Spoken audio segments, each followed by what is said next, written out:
Grimm's Fairy Stories by Jacob and Wilhelm Grimm. Little Snow White. It was in the middle of winter, when the broad flakes of snow were falling around, that a certain queen sat working at her window, the frame of which was made of fine black ebony. And as she was looking out upon the snow, she pricked her finger, and 3 drops of blood fell upon it. Then she gazed thoughtfully down on the red drops which sprinkled the white snow and said, "Would that my little daughter may be as white as that snow, as red as the blood, and as black as the ebony window frame." And so the little girl grew up. Her skin was as white as snow, her cheeks as rosy as blood, and her hair as black as ebony, and she was called Snow White. But this queen died, and the king soon married another wife who was very beautiful, but so proud that she could not bear to think that anyone could surpass her. She had a magical looking-glass, to which she used to go and gaze upon herself in it and say, "Tell me, glass, tell me true, of all the ladies in the land, who is fairest? Tell me who." And the glass answered, "Thou queen art fairest in the land." But Snow White grew more and more beautiful, and when she was 7 years old, she was as bright as the day, and fairer than the queen herself. Then the glass one day answered the queen when she went to consult it as usual, "Thou queen mayst fair and beauteous be, but Snow White is lovelier far than thee." When the queen heard this, she turned pale with rage and envy, and calling to one of her servants said, "Take Snow White away into the wide wood, that I may never see her more." Then the servant led the little girl away, but his heart melted when she begged him to spare her life, and he said, "I will not hurt thee, thou pretty child." So he left her there alone, and though he thought it most likely that the wild beasts would tear her to pieces, he felt as if a great weight were taken off his heart when he had made up his mind not to kill her, but to leave her to her fate. Then poor Snow White wandered along the wood in great fear, and the wild beasts roared around, but none did her any harm. In the evening, she came to a little cottage and went there to rest, for her weary feet would carry her no further. Everything was spruce and neat in the cottage. On the table was spread a white cloth, and there were 7 little plates with 7 little loaves, and 7 little glasses with wine in them, and knives and forks laid in order, and by the wall stood 7 little beds. Then, as she was exceedingly hungry, she picked a little piece off each loaf, drank a little wine out of each glass, and after that she thought she would lie down and rest. So she tried all the little beds, and one was too long, and another was too short, till at last the 7th suited her, and there she laid herself down and went to sleep. Presently in came the masters of the cottage, who were 7 little dwarves that lived among the mountains, and dug and searched about for gold. They lighted up their 7 lamps, and saw directly that all was not right.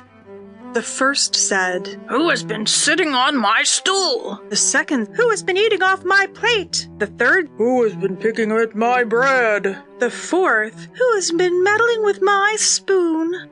The fifth, "Who has been handling my fork?" The sixth, "Who has been cutting with my knife?" The seventh, "Who has been drinking my wine?" Then the first looked around and said, "Who has been lying on my bed?" And the rest came running to him, and everyone cried out that somebody had been put upon his bed. But the 7th saw Snow White, and called upon his brethren to come and look at her.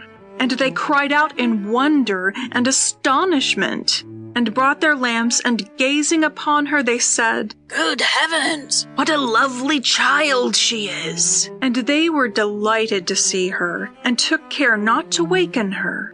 And the seventh dwarf slept an hour with each of the other dwarves in turn till the night was gone. In the morning, Snow White told them all her story, and they pitied her and said if she would keep all things in order, and cook and wash and knit and spin for them, she might stay where she was, and they would take good care of her. Then they went out all day long to their work, seeking for gold and silver in the mountains, and Snow White remained at home.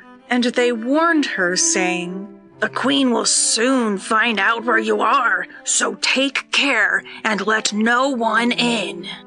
But the queen, now that she thought Snow White was dead, believed that she was certainly the handsomest lady in the land. So she went to her glass and said, "Tell me, glass, tell me true, of all the ladies in the land, who is fairest? Tell me who."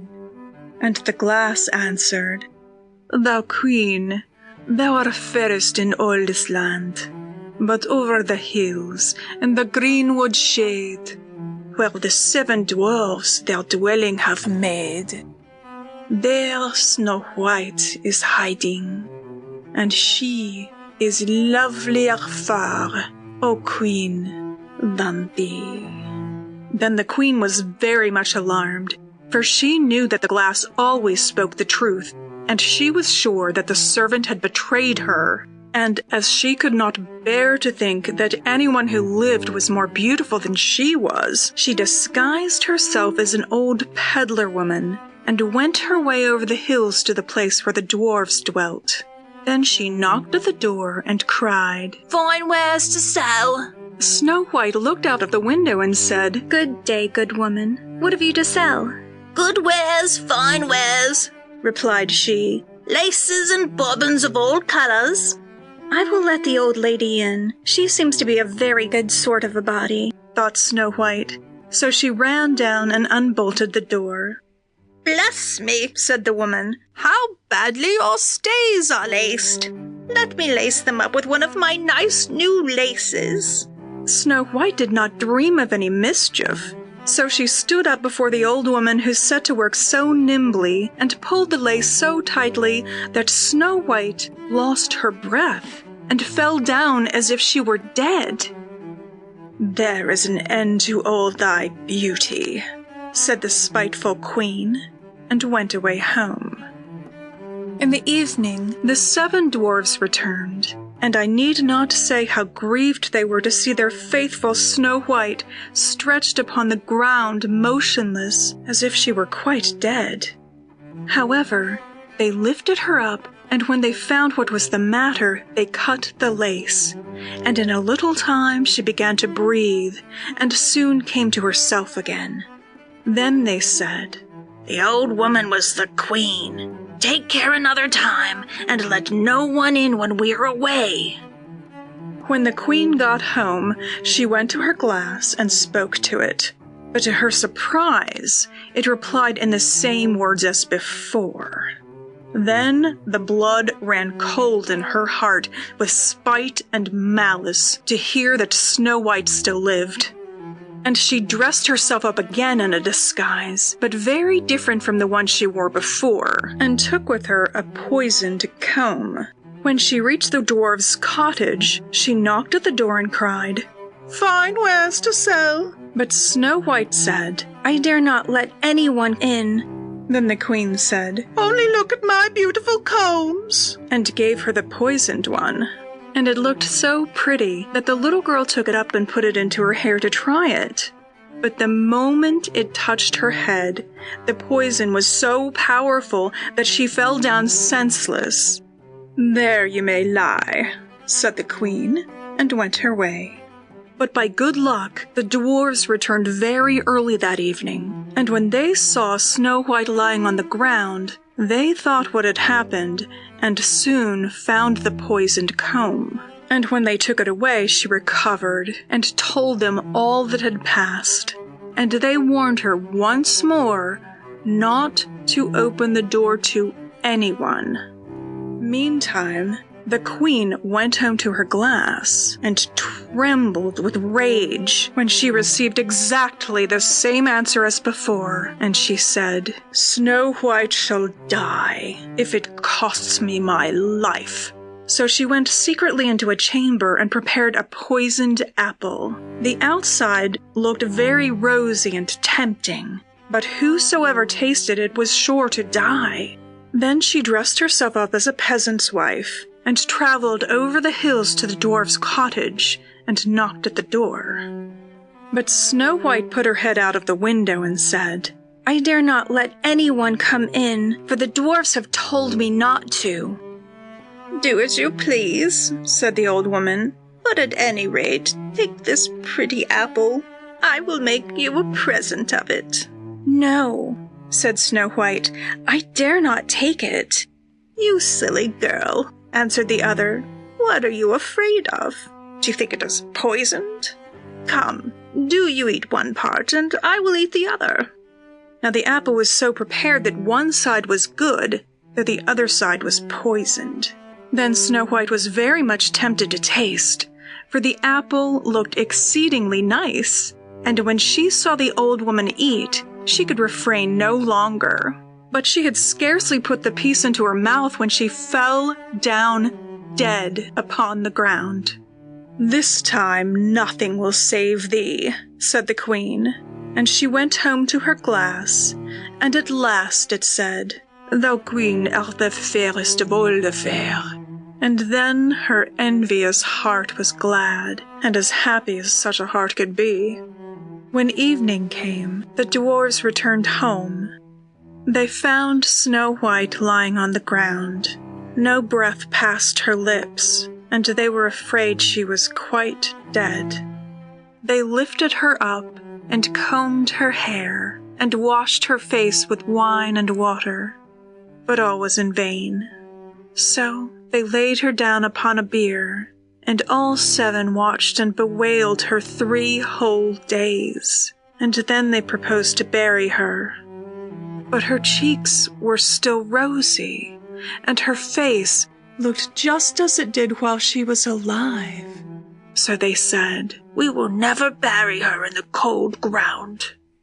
And they made a coffin of glass so that they might still look at her, and wrote her name upon it in golden letters, and that she was a king's daughter. Then the coffin was placed upon the hill, and one of the dwarves always sat by it and watched. And the birds of the air came too, and bemoaned Snow White.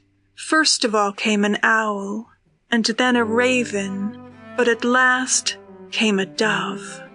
And thus Snow White lay for a long, long time, and still only looked as though she were asleep, for she was even now as white as snow, and as red as blood, and as black as ebony.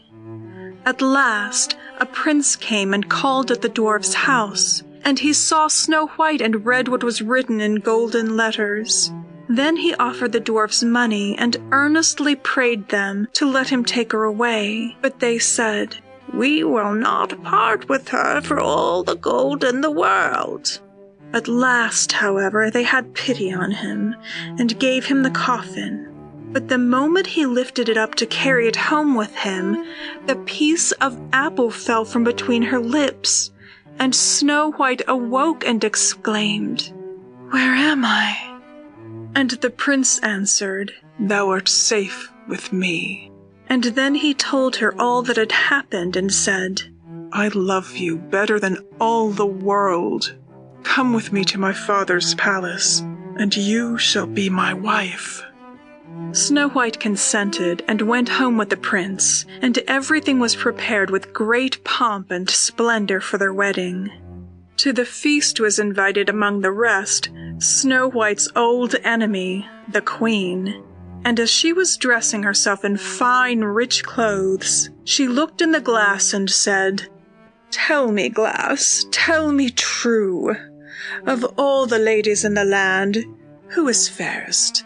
Tell me who." And the glass answered, "Thou, lady, art the fairest here, I ween." but lovelier far is the new made queen." When she heard this, the queen started with rage, but her envy and curiosity were so great that she could not help setting out to see the bride. And when she arrived and saw that it was no other than Snow White, whom she thought had been dead a long while, she choked with passion and fell ill and died. But Snow White and the prince lived and reigned happily over that land many, many years. End of section 6. Read by Carmen Fulmer. Morgantown, West Virginia, August 13th, 2021.